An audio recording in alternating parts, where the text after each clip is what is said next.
Futureproof is sponsored by Carrot Events, showcasing your company values with high-impact, bespoke events.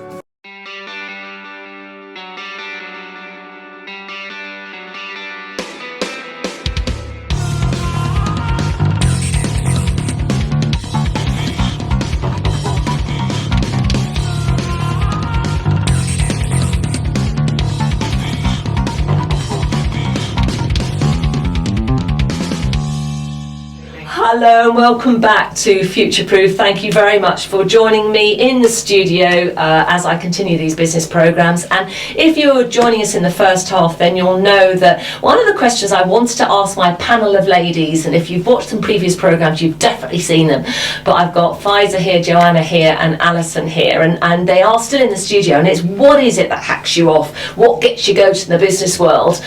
And Alison, you were saying we were talking about this letter that went out to a school, and you said bias, yes. It was, yes, it's unconscious bias is what comes to mind for me too. And I think you made a very important point that actually it was goodwill behind the letter, but it was the unfortunate word of challenge. That's right, I think it was completely unintentional. Yeah. But I have to say one thing I did want to just mention to Joanna, and that she used the words about being a feminist, and to be honest, I don't regard myself as a feminist. Yeah. I'm definitely a woman, and I definitely believe that we should be equal, but I would never have called myself a feminist. No. I find that fascinating. I've always said this all along, because in the environment I grew up in, I was the first woman in my family to go to university overseas. I was the first woman in my family to do so many things, and I had that label always thrown at me. Oh, she's a feminist. She's a woman's liber and all this sort of thing. Never. I love being a woman. Right, come on, Joanna. What did you mean? Tell us what you meant. I love being a woman too. Yeah, tell us. I will call myself a feminist until I think the job is finished, because we're all talking about unfairness and inherent bias until we see that really changing. And I've gone through my sort of corporate working life was in the 90s, and I think I thought it was all solved, because there I was with my power suit shoulders and my briefcase, and being an accountant and then working in the record industry. They take them out, put them in. Yeah, that sort of with Same here. And actually nothing. It was a lot slower, and we've gone backwards. We're going forwards. There's still a lot of work to be done. So I shall proudly call myself a feminist, but I do think what it indicates is that word means very different things inside everybody. Exactly what I was going to say. It has a different sort of impact. Yes. Your explanation, Joanna, of feminist is one I would accept. Yes, Me too. That's Join me. That I would accept. But there are other inferences when you're labelled as a feminist. It's the burning bra thing. It's the which to me. May I gently suggest? I wonder who did that. Co-opted that word. Oh, I see. Yeah, I don't know. When did feminists become an insult? When did we have to apologise for being one? I don't know. Yes. Very interesting. Will it go back all the way back to the suffragettes? I don't know. I don't know that part of that history. I know it, but not exceptionally The other thing that's coming. You're right about the word. Where did feminist come from? Yeah. And the other thing that's coming back to mind for me as well is education. And looking at education, if you look at where there is a lack of confidence and things that often we'll associate with the fighting girls out there, it's actually the boys. The boys in education, not all of them, I know that, but there is a lot of research to show that where it used to be the girls didn't feel confident to step forward, or the boys are now holding back. And they need looking after. They really need, that's right. We really. But it's as we said in the first part of the programme about the Labour Party, for example, and why saying it should be a woman as a leader. It should be, and that's in every walk of life and every bit of business. Person. It is, if you've got 40 men and 40 women applying for a job, it should be the best person for that job, and not the fact that it's a woman. Oh well, we haven't got our quota of women. A lot of boards, big business company boards, they'll sit down, they'll talk. Oh, we haven't got enough women on the board. We'll have to have the. Right. Can I say something? Funny fact for you. Go on then. Right, I just want to say something controversial. There are more men called Dave on the boards of PLCs at the moment, they're all women. There you go. Wow, that I didn't know that. But I want to say something controversial or questioning, but I say it with all sincerity too, is, you know, I've worked for a very, very powerful woman, and all she did was empower her workforce, men and women, very supportive of the working mother, absolutely fantastic. I have also sat in boardrooms or known about boardrooms where women are present, and they have loved the fact that they are present and in the boardroom, and they will fight another woman coming into that boardroom. They like the kudos of being in there, and Yeah, I I've have heard that seen too. that. I've seen that. I've seen that too, and I They've blocked other women. think I know what partially what that is. Go on. And partially what that is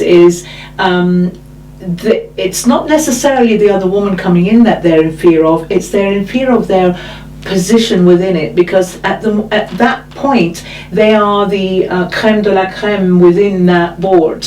Another woman comes in, then it dissipates a little bit more, and so I think that's the fear more than anything else. For me, if I was a board member and another woman came in, I would be elated. Yes. Because that means that we're getting more of a view, more of a More balance. balance. Yeah, exactly. Go on, Maybe, Joanna. Go on. with my feminist hat Yes. on, being a feminist doesn't mean that I think that all women are morally 100% No, fantastic. absolutely not. So Absolutely. again, women should be allowed to be as varied in their moral validity or whatever as men. I still think there's a scale, there are judgments that are quite ingrained and have been there for a long time that women are held against, scales and judgments. Yes, I agree. And Far more than men are, actually. well, just differently.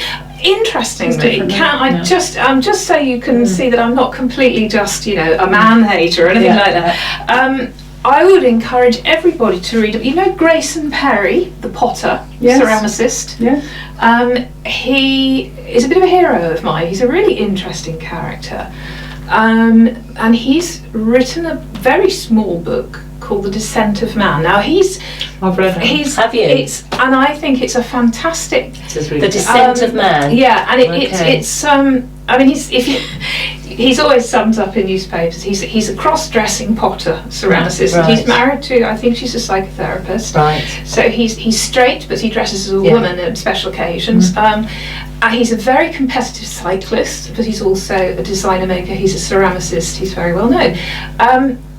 He writes about masculinity and what that has meant and where that can go, and the toxic nature of what's expected of men in terms of masculinity, and I just think it's a very wise book that I would encourage sons to read. And I like daughters. things like that, because I know, for example, the highest suicide rates are in men, not women, and what have you. And I think we do have to be, and none of us, can I just clarify, none of us are men haters. Absolutely not. Definitely not. What I'd love to do, ladies, because this is actually going to be the last time we're working together, certainly in this series, but let's see, it'd be great to have you back.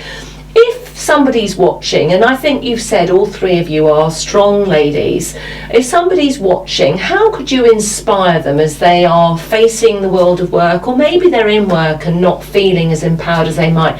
What little gem of advice, maybe something that stood you in good stead, could you share with them and say, look, I don't know what it is, but just inspire them? Maybe if we can, whoever wants to go first. I think my thing of advice is listen to your heart, listen to yourself, and believe in yourself.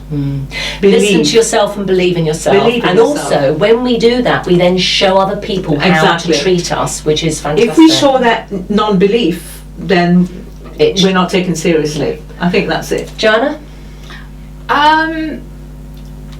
I think it would be around. Don't worry too. If an opportunity comes up, don't overthink it. If you think that you can do maybe 50 to 60% of that opportunity. Go for it. Don't worry that you haven't nailed 95% of it. Absolutely. Go for it. You'll probably be better because you won't be so arrogant. You're there to learn, you're there to develop and progress. So take an opportunity, be a little bit braver. And I would second that. Progress is all about motion. It's not about waiting till everything's perfect and going for it. And I think if you're over 50%, go for it. Alison? I'd say just try and be more confident. I mean, I wouldn't be here if it wasn't for my husband who supported me all the way through and helped me look after my daughter. But one of the things he's always said is that the men feel as equally insecure as you as a woman. That's right. You are no different. So don't try and judge yourself. Just be confident, and as you say, just go for it. Cool. You've got nothing to lose, really. Can I say thank you very, very much for joining me, Thank ladies? you. Fantastic. And for me, my thing would be give yourself permission to fail. You know, you are not growing if you're not failing, and that was one of the biggest lessons that I learned. So don't nosedive if you failed. Just get back up, dust yourself down. That's the resilience. And also, for every single no you get, always remember that is taking you closer to your yes. So you just tick it off and go, good, that's another one out the way. I'm getting closer to my yes. Can I say, ladies, it's been a pleasure. Thank you. Thank you. It's been brilliant. Do search them on the web, and we'll see you soon. Take care. Bye.